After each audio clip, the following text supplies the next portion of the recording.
대한민국 검찰개혁의 방향을 가늠할 중요한 검찰개혁 토론의 현장입니다. 수사와 기소의 완전한 분리, 이제는 더 이상 미룰 수 없는 시대적 과제가 되었죠.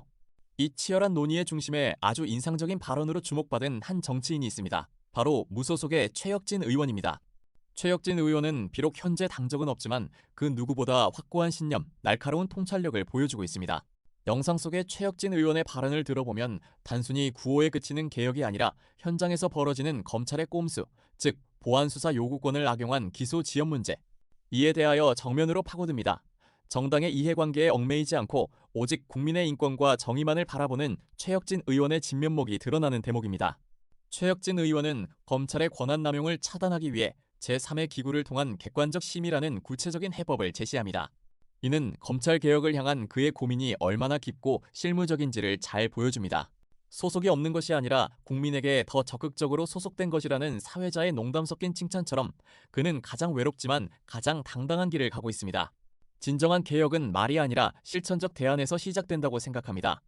무소속이라는 한계를 넘어 정책적 실력으로 존재감을 증명하고 있는 최혁진 의원.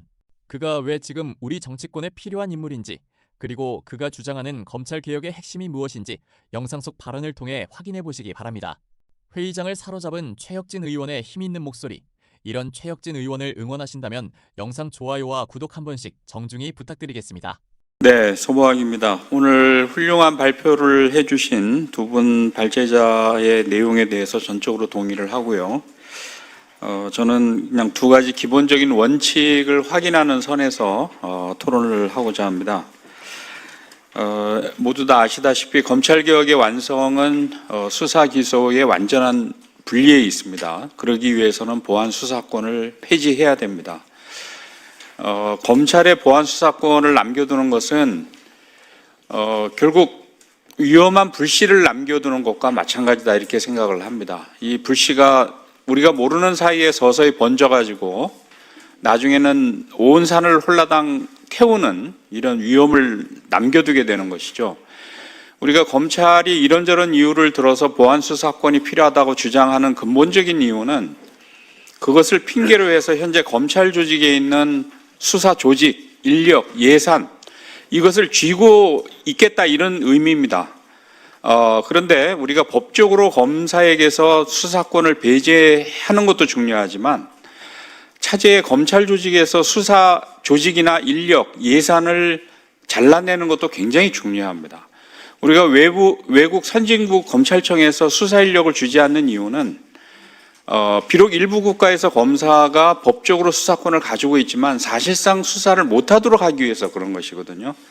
우리가 보안 수사권을 핑계로 검찰 조직에 많은 수사 인력과 조직과 예산을 남겨두게 되면 언젠가는 이 공소청이 현재 검찰청과 같은 조직으로 부활을 하게 됩니다. 그래서 차제에 우리가 형사소송법에서 권한을 배제하는 것과 동시에 앞으로 공소청에는 검사를 도와서 기소 업무에 종사하는 일부 이 검찰청 이 공무원을 남겨두는 것 외에는 전부 다 중수청이라든가 국가수사본부로 수사 인력을 전부 다 빼내서 정리를 해야 됩니다. 이건 반드시 해야 될 중요한 과제다 이런 말씀을 드리고요. 지금 대검에 가면 포렌식 센터라고 엄청나게 큰 이 연구센터가 있습니다. 이것도 다른 기관으로 이관을 해야 되고 또 범죄 정보를 수집하는 이 조직도 반드시 폐지를 해야 됩니다. 그런 차원에서 저는 이 보안수사권을 요번에 완전히 정리를 해야 된다는 말씀을 드리고, 두 번째는 검사들이 이런저런 5만 가지 이유를 들어서 보안수사권이 필요하다 이렇게 이유를 대지만 현실적으로 검사들은 보안수사를 하지 않습니다.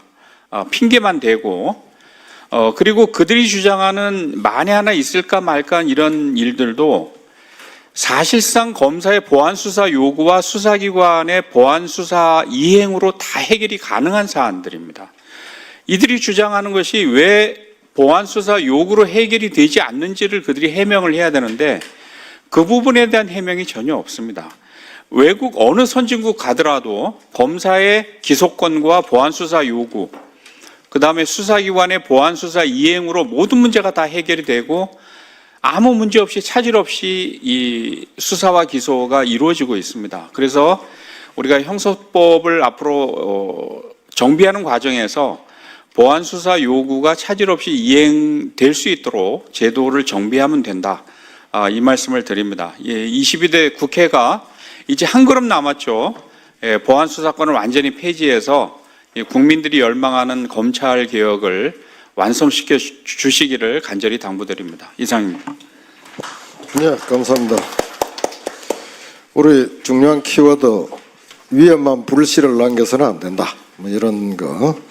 그다음에 수사 인력과 예산을 다 빼내야 된다. 그다음에 검찰청의 디지털 포렌식 센터 범죄 정보 수집 이것이 수사를 안 하는 기관은 필요가 없으니까 이 기관 예설 수사 기관에 이관해야 되는 그런 필요를 제기하셨습니다. 우리 최혁진 의원님 반갑습니다. 앞으로 잘 해주시고요. 우리 나와서 말씀 한마디 해주시겠습니까?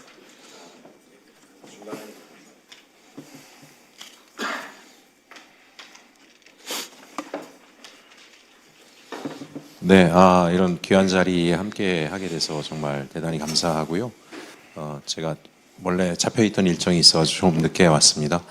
그 형사소송법 개정을 통해서 검찰 개혁을 이제 마무리해야 되는데, 저도 어쨌든 지금 검찰의 보안 수사권은 완전히 폐지되는 게 맞다라고 생각을 하고 있고, 보안 수사 요구권은 이제 국민의 인권 증진을 위해서라도 필요하다라고 생각을 하지만 보안 수사 요구권조차도 남발되는 사례들을 최근에도 많이 보고 있습니다. 그러니까 지난 윤석열 정부 때 국민의힘 관련 정치인들에 대한 경찰에서 이제 기소 의견으로 송치가 된 것을 계속 보안 수사를 요구하면서 시간을 끌고 결국 지방선거 이후까지 기소 여부를 갖다 밀어버린 케이스를 제가 법사위회 때도 얘기를 했는데, 그런 일을 통해서 이제 보안 수사 요구권조차도 악용되는 케이스들을 좀 보고 있어서 저는 이제 어쨌든지 간에 초창기에 민주당이 얘기한 것처럼 보안 수사 요구조차도 제3의 기구에서 심의하는 그런 절차가 좀 필요하지 않을까. 저는 뭐 건익이라든가 이런 제3의 기구 내에 관련 기구를 둬서 보안 수사가 요구를 있을 경우에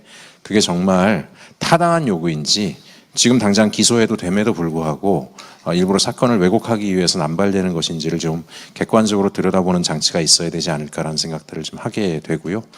그런 걸 통해서 보안 수사 요구권조차도 검찰이 남용하는 케이스들을 완전히 차단하는 게 어떨까라는 생각들을 좀 해보고 있고, 관련 법안도 지금 추진을 하고 있습니다.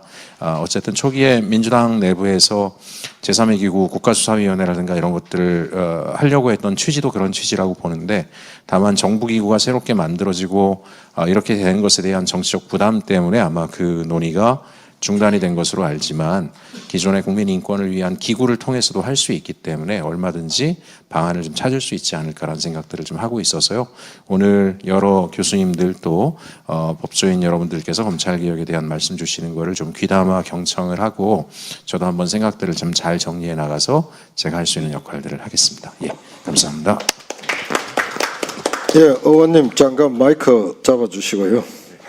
여기 보면 무소속 국회의원이라고 되어 있는데 무소속이 맞아요? 예, 무소속입니다.